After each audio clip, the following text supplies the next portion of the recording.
Welcome to the Calm Analytics channel. Boris Zinghausen is with you. Today is May 27th. There are many important news stories in this episode. What does the lifting of restrictions on the range of strikes against Russian territory mean? Yet another European politician is demanding a part of Ukraine's territory. And Trump may impose sanctions against Russia as early as this week, the Wall Street Journal reports in confidence. And Russia promises to specify the timeline for a ceasefire in a memorandum. All this and more in today's episode. If this is your first time on this channel, be sure to subscribe so you don't miss future episodes. So let's get into it. So as early as this week, Trump may finally impose sanctions against the Russian Federation, according to the Wall Street Journal. Well, in fact, Trump has only two options left: to get up and walk away from the negotiating table, or to start gradually putting pressure on Russia with sanctions, because there is pressure on Trump himself to impose these sanctions, including from his own team, from Marco Rubio, for example, and from his fellow party members, from senators, including Lindsey Graham, and so on. And here, when assessing the situation and wondering how Donald Trump will behave, I decided, you know what, to use something that has annoyed me for a very long time. Namely, these constant remarks about having cards in hand. He has good cards, that one has bad cards, someone else has no cards at all.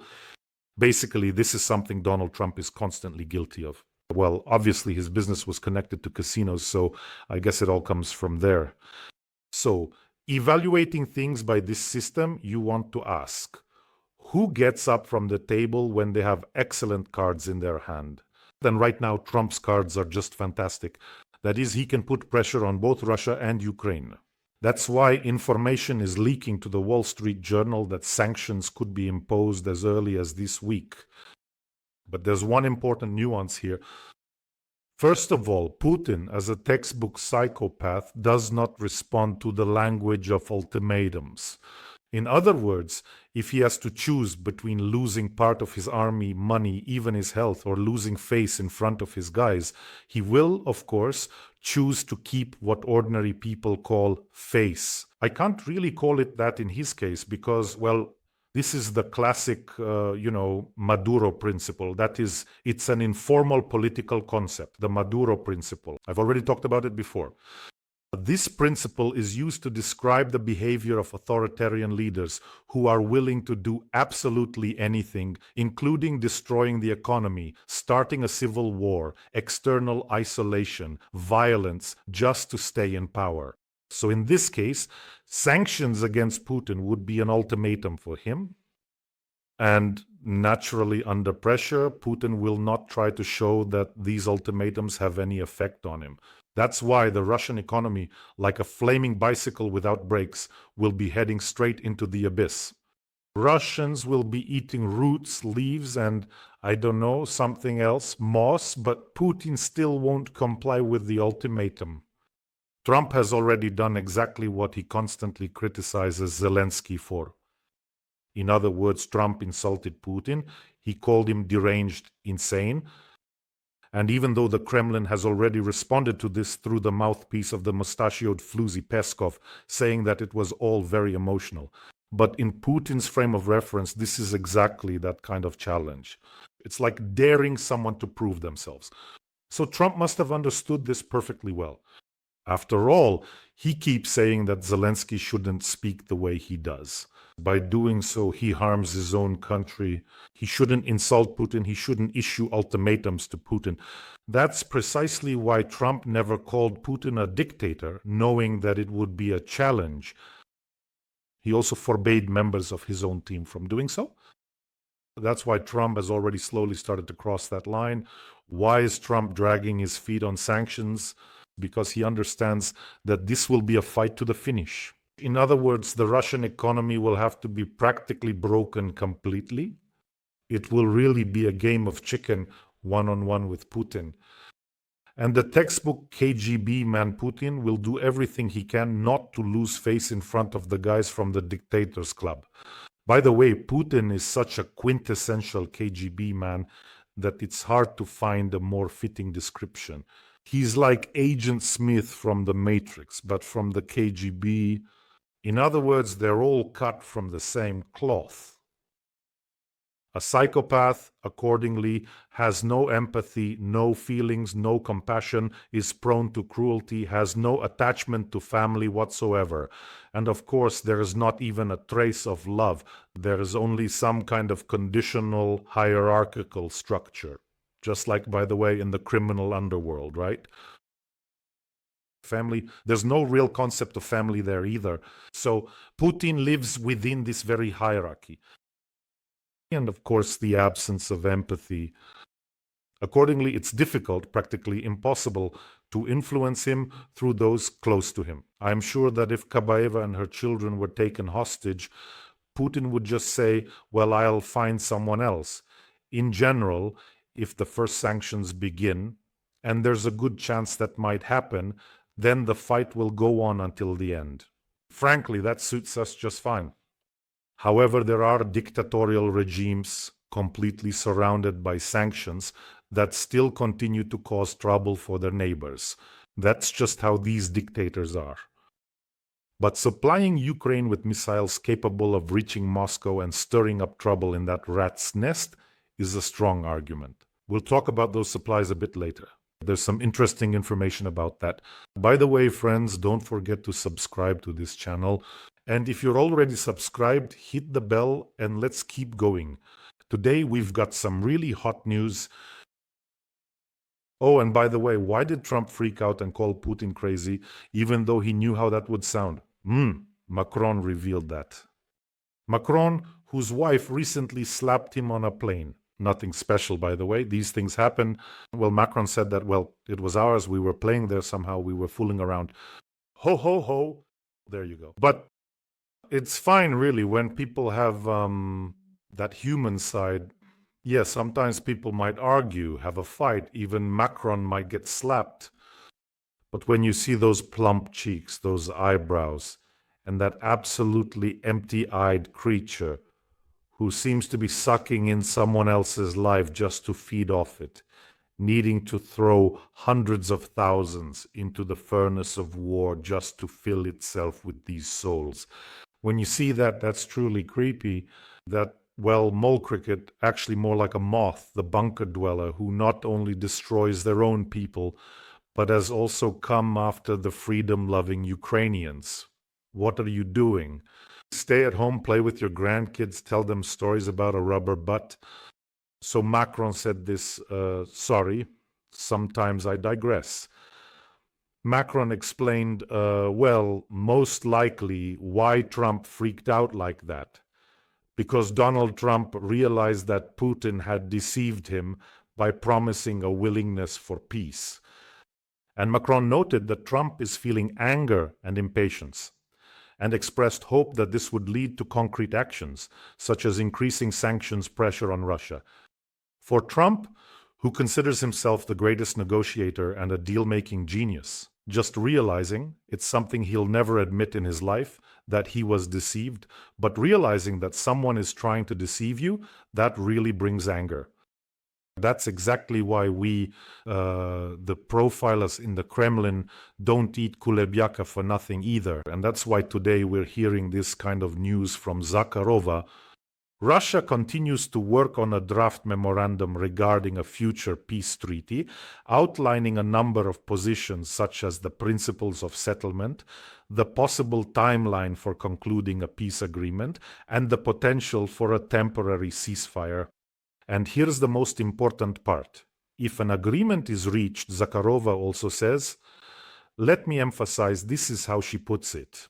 If an agreement is reached, I repeat, the relevant agreements. What kind of agreements, I think we all understand perfectly well. But they're trying once again to pretend that they want peace, because now the sanctions are already looming on the horizon, glowing like a holy fire. But what do you do when the idiotic demands for the withdrawal of the armed forces of Ukraine from 4 regions have already been fully voiced? You see what kind of pincers Putin is caught in from all sides here? How is he supposed to look in front of the guys? It's all out there already. I told you, withdraw? It's a paradox, of course. Withdraw because we can't capture them ourselves. Withdraw your troops. What a disgrace. An absolute disgrace. So you know what's most important here? That while Trump is thinking, when he's deciding which path to take, whether to walk away from the negotiating table, start gradually imposing sanctions, and so on, that there are people with a pro-Ukrainian stance next to him. Because as you may have noticed, when Trump stands next to someone, he's like a chimera. He starts to take on not exactly their appearance, but he begins to echo the talking points of whoever he just spoke with. He immediately adopts the same rhetoric, the same point of view. It just instantly adjusts. It's very typical for narcissists to borrow and try on other people's identities, which is why they tend to pass off other people's thoughts as their own, other people's achievements as their own, and so on and so forth. That's why right now Trump just needs to be completely surrounded on all sides by people with a pro-Ukrainian stance.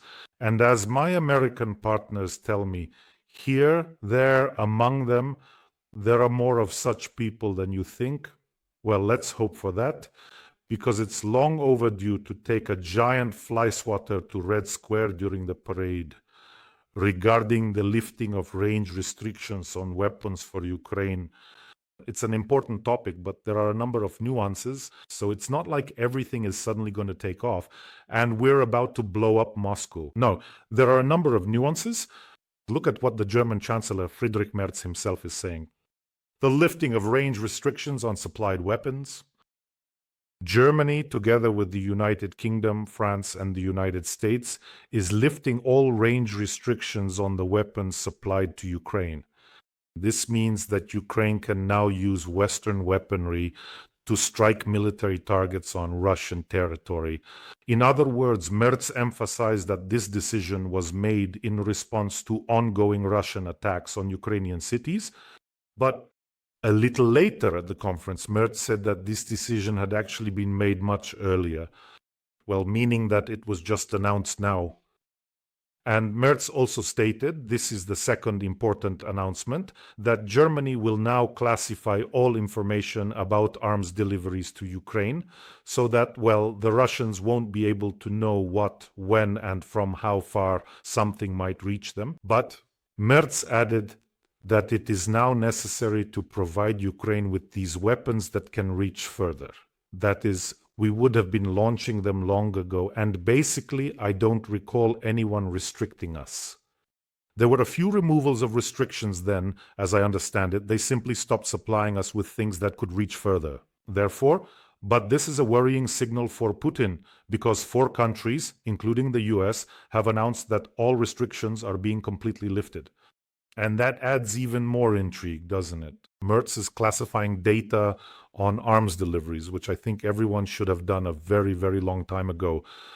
Instead of blabbing everywhere about what, when, and where things are being sent, for the Russians, this should come as a surprise. Oh, it hit from 500 kilometers away. That's exactly how it should be, so they don't have time to shift things around, move their logistics, and so on. When the HIMARS strikes began, the Russians, their logistics weren't prepared for it. They hadn't moved things back, and they had some really serious problems there. So every time we received weapons with a new, longer range, it was a shock for the Russians, a real shock. Entire arsenals were burning and exploding, as you remember. In general, things are starting to move just like that ghoul wanted. Then, by the way, we let Peskov speak, and do you know what he said? That the lifting of restrictions on long-range strikes for Ukraine supposedly hinders a peaceful settlement, but the fact that Russia keeps constantly shelling Ukraine with everything it has at long, medium, and short range, and even adds warheads to the Shaheds, that apparently doesn't matter at all. That doesn't hinder a peaceful settlement. Do you know how it goes? So now the question has arisen. Does this indirectly mean that Taurus missiles, which Mr. Scholz so skillfully hid from us and kept tucked away, might soon appear in Ukraine? Well, unfortunately, it doesn't mean that. That's why in such cases I prefer to be a cautious realist. But Taurus missiles have a range of over 500 kilometers, which means, hello Moscow. And everyone understands this perfectly well. Although, when the Russians first wrote that ATACMS had arrived, we hadn't even heard that they'd been supplied to us. By the way, that was also the right decision to keep it secret back then. I thought, what nonsense? This is just nonsense, right? They're seeing ATACMS everywhere again. But then it turned out they really did arrive. They arrived, and well, everything else will arrive too. Two more important statements from German officials. So, Germany, this was stated by Foreign Minister Johann Wadefull. He said that Russia is putting a lot of pressure, but Germany will continue to support Ukraine despite pressure from Moscow. Before the war, to have such an attitude toward great, in quotes, of course, Russia. Are you serious? Back when Merkel was in charge, would anyone have even dared to mention something like that? And the Inspector General of the Bundeswehr stated that by 2029, the Bundeswehr must be fully modernized. The focus is on air defense and long-range strike systems with a range of over 500 kilometers. In short, everyone is preparing. But timely deliveries of that very classified item could completely overshadow, totally eclipse, I would say, the entire idea of Putin's summer or summer-autumn offensive. Although right now experts have already clashed. Some say he has nothing to launch an offensive with, while others say, on the contrary, that he will go ahead and do it. But believe me, long-range strikes on the right targets will reduce the chances of this offensive to zero. Let me remind you, so far we haven't received any of the new long-range equipment, and we're currently holding a major fundraiser, another one, for our old friends at the Global Drone Academy, who have trained more than 6,500 highly professional UAV operators. On absolutely all kinds, from assault drones to those we can't even talk about. In short, a large combined group from various special units from the National Guard and from the GUR has come in for training. That's why we need consumables, and we always need batteries because they're only good for a certain number of cycles. And there are a lot of trainees, so a lot is needed. The link to the fundraiser is in the description of this video. There you'll also find the bank card and the details for those who want to help from abroad. As always, I want to say a huge thank you to you. And if you're not watching on my channel, here's a QR code. This is a direct link to the Drone Academy's bank account. And now for some interesting news.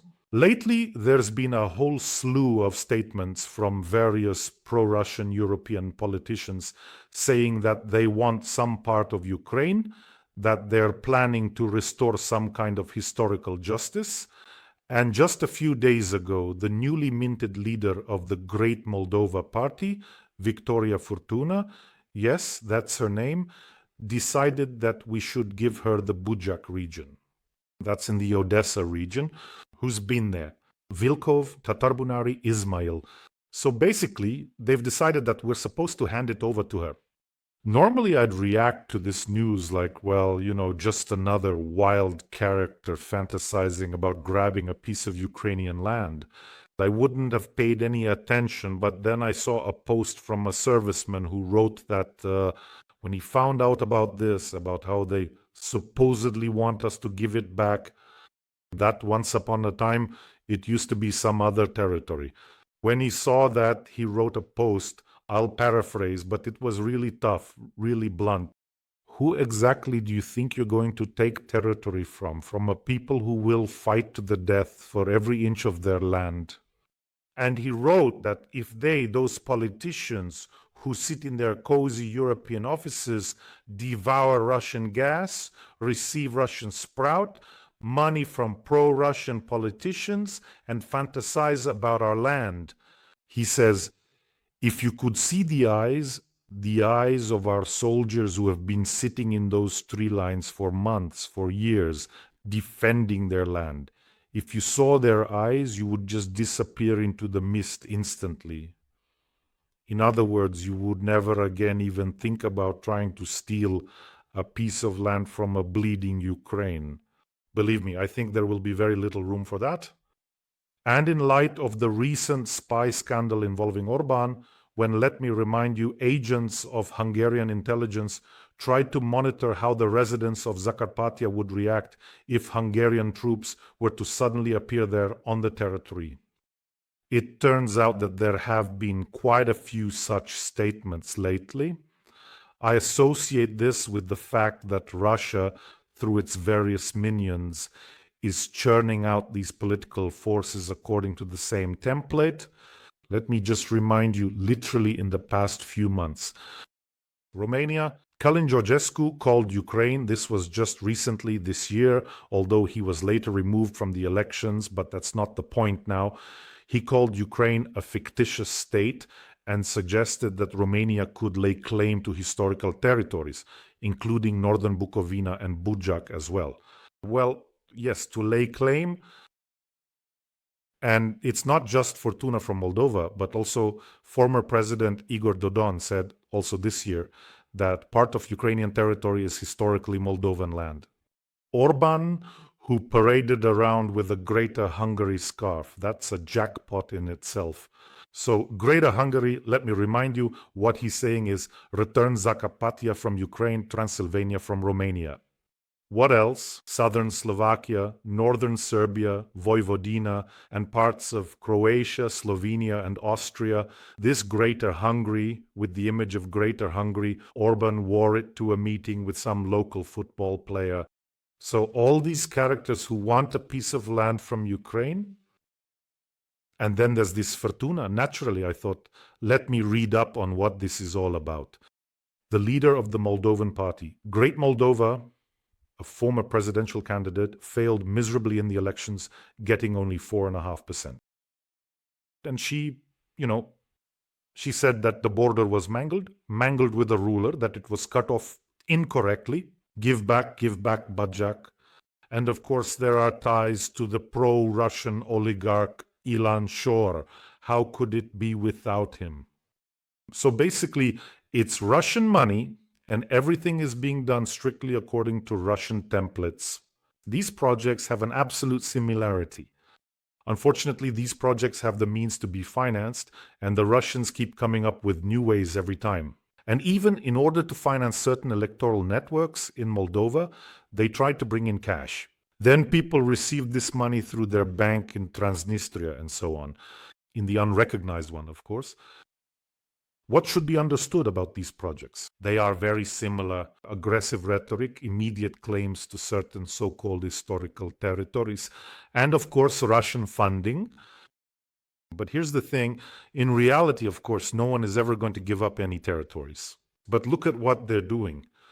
With the help of this unit, which got over 4% there, they create the appearance that Moldova wants to snatch a piece of territory.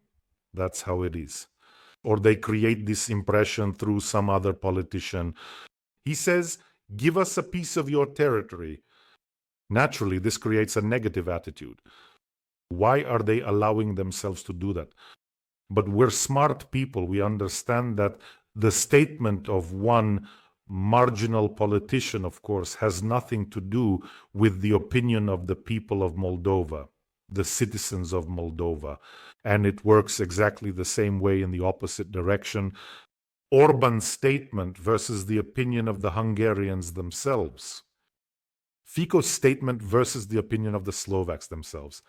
And taking this opportunity, a huge thank you to the people of Moldova, the people of Hungary, the people of Slovakia, the people of Romania, and to everyone who is helping Ukraine. I have never associated the statements of politicians with what the citizens of a country actually think. And in general, Russian political strategists have stopped bothering with it altogether. It's classic. Let's create some kind of, let's say, a great party, something great, something like that. Demand a piece of land, criticize the European Union, that's a given. What else? Promote friendship with Russia and with China, for example, maybe for cheap resources. And of course, always promote traditional values. And as in the case with this Fortuna, the clergy had a strong influence there. One of them even campaigned for her. Everything here was done exactly by the book. Well, whatever these pro-Russian politicians may want, they're already being squeezed quite a bit there, but not completely pushed out yet. So all these Dodons, Shores, and others, honestly, it feels like Moldova won't get a better chance to resolve the issue with unrecognized Transnistria. But as they say, don't impose your own rules elsewhere. Well, friends, take care of yourselves, take care of your loved ones, subscribe to the channel, and support the fundraiser if you can. It's important. Wishing us all a peaceful day, and of course, glory to Ukraine